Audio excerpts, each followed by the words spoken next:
Terza batteria in corso, siamo ai 3/4 con davanti la Tomietto, portacolori del Veneto Banca Montebelluna, classe 2001. Vittoria Tomietto accreditata di 2,04 e 10.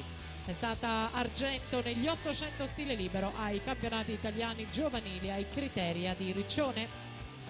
In solitario sta per conquistare la terza batteria, il tempo da battere della Rodigari 2:11.08, siamo ben al di sotto. Tomietto 2:07.70 va in testa alla classifica provvisoria.